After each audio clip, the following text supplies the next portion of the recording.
balita na ika'y mawiwili. Mga nagbabagang kamao, mga buksi. So mga par, marami nga po mga boxing fans ang nagsasuggest sa ating pambansang kamao Manny Pacquiao na wag na daw nito balakin pa na bumalik sa pro boxing dahil sa naging pinakita nito na performance sa laban niya kay Rokia Anpo, kung saan mga idol, makailang beses daw ito nasaktan ng Hapones sa kanilang exhibition fight. At kapag sakaling magdesisyon daw talaga na lumaban ulit si Pacman, baka makita na daw natin ulit na matulog si Pacman sa ibabaw ng boxing ring. Well, ang ganitong reaksyon nga mga idol ay nasagot na siguro ni Boss Manny sa kanyang naging post-fight interview. Bakit hindi ganun kaganda ang pinakita nito sa laban niya kay Rokia Anpo? Una nga dito mga idol, medyo madulas daw ang sahig ng lona. Hindi daw nito nagamit ang kanyang side to side na galawan kasi para madadapa daw siya mga idol. At pangalawa nga dito, mahilig daw sumiko si Rokia Anpo. Nasaktan daw talaga ng gusto si Pacman sa mga siko ng Hapon, kaya ilang din siya napasukin ng Hapon. Pangatlo daw dito mga idol, hirap daw talaga siya mag-adjust sa laban kay Rokia Anpo dahil ang pinag-aralan at pinaghandaan talaga nito sa bakbakan ay si Chihiro Suzuki.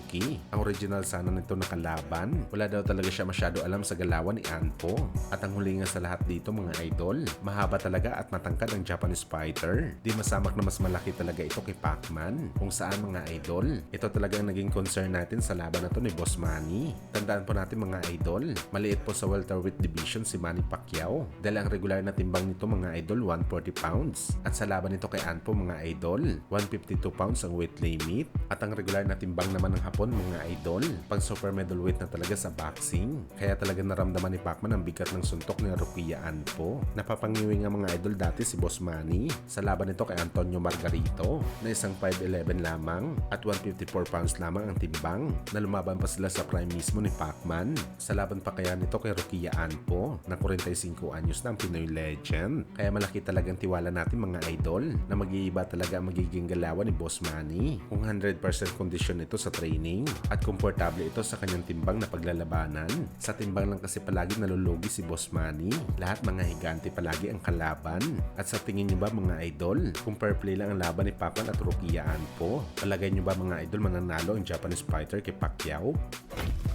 Sa kabilang banda naman mga idol, isang magandang balita nga po para sa ating mga Pilipino boxing fans dahil ang kababayan natin na si Ira Villegas nanalo sa kanyang unang laban sa Paris Olympics, kung saan mga idol nakalaban niya dito ang taga Morocco na si Yasmin Mottaki. Sobrang ganda ng naging laban mga idol, all out war kaagad ang dalawang female boxers sa bakbakan, pero kitang kita dito mga idol na malilinis talaga ang patama ng ating pambato sa women's 50 kg category, kaya nakuha nito ang panalo via unanimous decision. At dahil dito mga idol, advance na po si Arya Villegas sa round of 16 at importante mga idol na manalo siya sa kanyang next fight para makapasok ito sa quarterfinals.